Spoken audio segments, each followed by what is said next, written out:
This is a good looking car, but this is a way better looking car. This is a cool blue car, but this is a hotter car. Well, you're starting to get the drift, right? This one here is a nice, curvy, beautiful body, but this is a more handsome car. Well, this one, the jury's still out there, but it is definitely a more aggressive look. So let's talk about the Infiniti offering called the aerodynamic package. It is a visual package typically referred to as the aero package, and that is what made those latter shown cars look just a little better than those former shown cars. We shall also be talking about the sport package and what makes them look just a little different. Well, depending on the generation. And go. 2006 through 2010 Infiniti M35, M45 Aero kit for sale. Well, not really.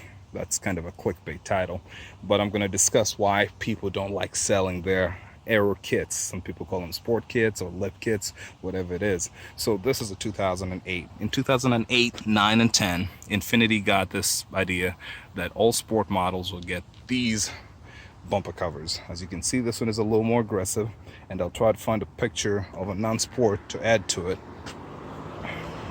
You'll also notice slightly that the side sills look a little flared, and then the rear bumper cover, as over here, does look just a little different as well, right?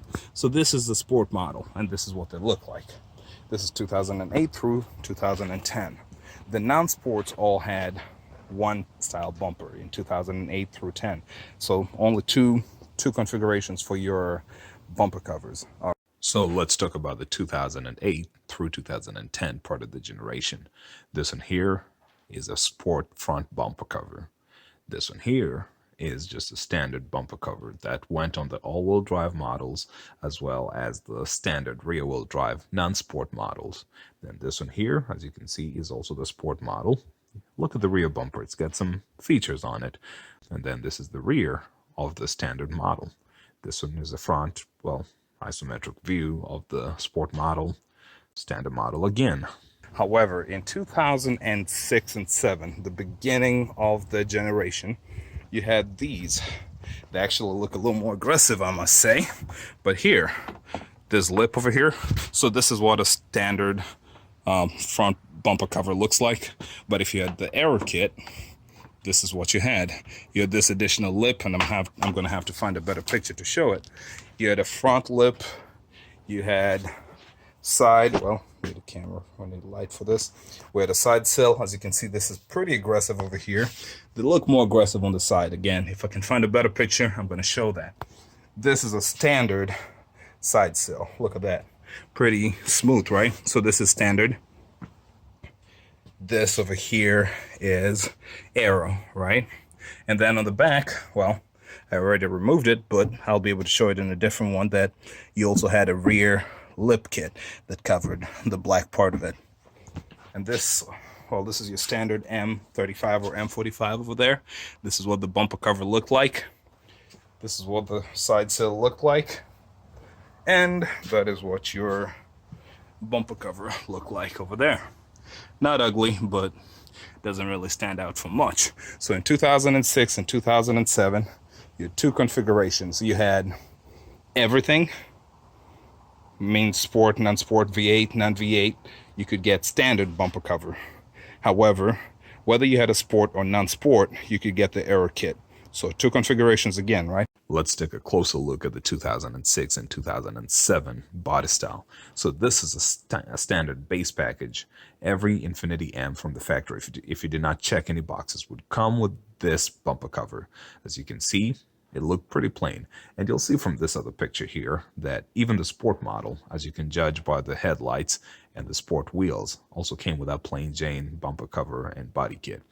Then this one here, it happens to be a sport model, but here enters the Aero package. Well, you would also notice, I said it's anyone could get an Aero package. It's very rare to see them like this, but here, again, judging by the headlights and the wheels, this is a plain Jane, probably an all-wheel drive or just rear-wheel drive non-sport package. However, it was able to get the Aero package. And then this is just more Aero package goodness. All right, let's go on. Compare that to the next generation, this one right here. You could get three different bumper covers. So this is sport, and it came with a sport bumper cover over there. and the side seals don't look that much different to me between sport and standard. I'll try to get a picture of my standard one. And the rear bumper cover doesn't look that much different either. However, I wanted to point out that you could get 3 different configurations for this model, this generation, at least the first part of the generation. You had the sport model, which came with a standard sport bumper cover. You had the standard, which came with a plain bumper cover. My white car, I'm going to show that. And 3, you could get the AERO package. That's the AERO bumper cover on either the sport or non-sport model. Right? Makes a difference. This was not just a lip. This time it was a whole molded bumper cover that could replace either your standard sport one here, if you like it. Some people think the AERO cover looks a little more aggressive, so I think it does look more aggressive. So there it is. It does look like something with a serious underbite, though. So here's the Y51 body style. This is a standard body style, body kit. This one here could be a V6, could be a V8, could be a hybrid. But what it is, it's just, I mean, it could be all-wheel drive as well. But all it is that this is the base model. Then you have the sport model. And then the third picture here is the AERO package. It happens to be the sport model, judging by the headlights and the wheels and all that. However, remember that you could have the AERO package whether your car was sport or non-sport. And in 2013, you could get it with sport all-wheel drive. But that's a conversation for another day. So these pictures here just showing the rear of the non-sport and the sport models. And basically all the rear bumper covers are the same for this model years. Then the side view, I did my best to show, but the AERO package has more aggressive side skirts. And then here you go. Here's a front view. You have the base package. Then you have the sport package. And then lastly, the AERO package. Okay, great. Now that we know what we have and how we came to have them, let's discuss why we cannot all have nice things. All right, now we're going to talk about the why. Why do people not like selling their AERO lips from the 2006, 2007 M45, M35? So for one, the lips only work for those 2 years. That lip won't work in the other bumper cover, the 2008. But the first thing is, what do you do with your car afterwards? Say it's a car you want to keep, you want to part out. Well, let's say it's a car you want to keep or a car you want to sell. You might end up having holes like this. If it is a factory mounted AERO spoiler, this is what you have. You're left with holes all over on the front bumper cover. Likewise on the rear bumper cover, by the way. On the rear bumper cover, as you can see, once you remove the AERO pieces, you have holes as well. There you go. They're not exactly functionally bad, but it's just a matter of opinion. Who wants to have holes in their bumper? Most people don't. That's what I'd say. So here's the first issue. And as I explained in early in the video, the sill, the side skirt, or whatever you want to call that, is not just an added piece. It's a whole replacement piece right here. So this needs to be removed. And when you remove that, are you gonna give me your standard one to put in there? Is it gonna match color-wise? So a lot of people don't want to sell them because they don't have any replacements. What's gonna happen to the car once you've removed those? Is it gonna look presentable? All right, so that's the first thing. What is it gonna look like? Second thing is, how do I remove them? So let's go explain that part. All right, here comes that part about removal. Well, due to reasons that are beyond the scope and shall not be discussed in this video, this bumper cover is divorced from the car. And as you can see here, this is a sport model with a lip kit down here. Removal of this requires, at minimum, going to the backside, as in this is a factory one. And you don't see much here, but there on the backside, you can see a bunch of clips.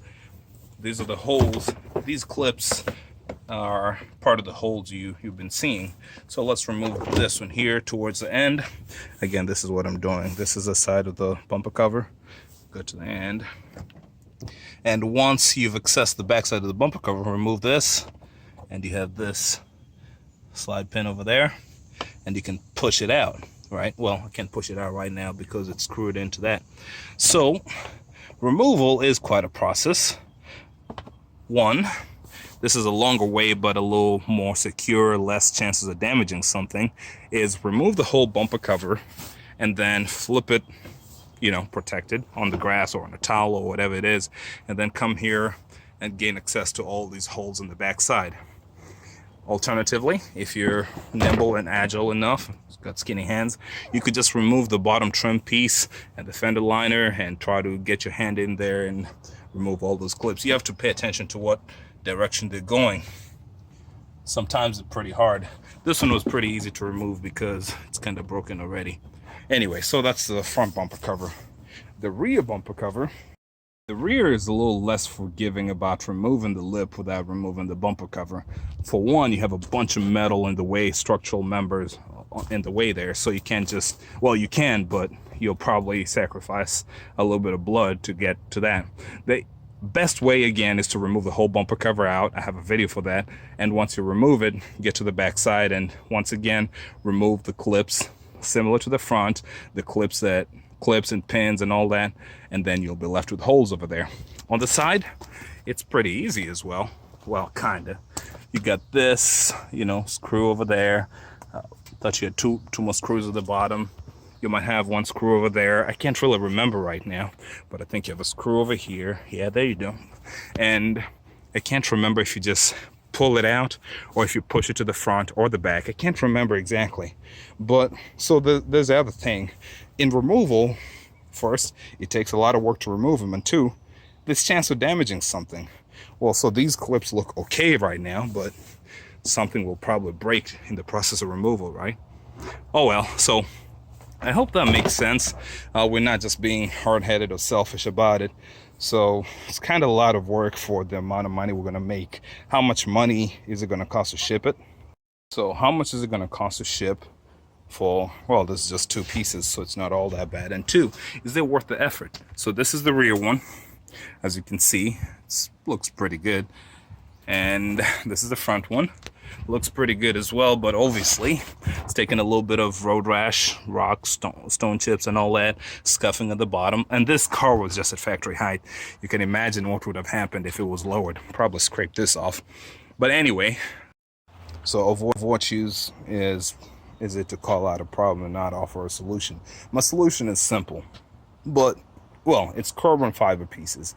I don't think I really want to deal with that, with plastic again, molded ABS and all that. I'm just going to go ahead and do it in carbon fiber.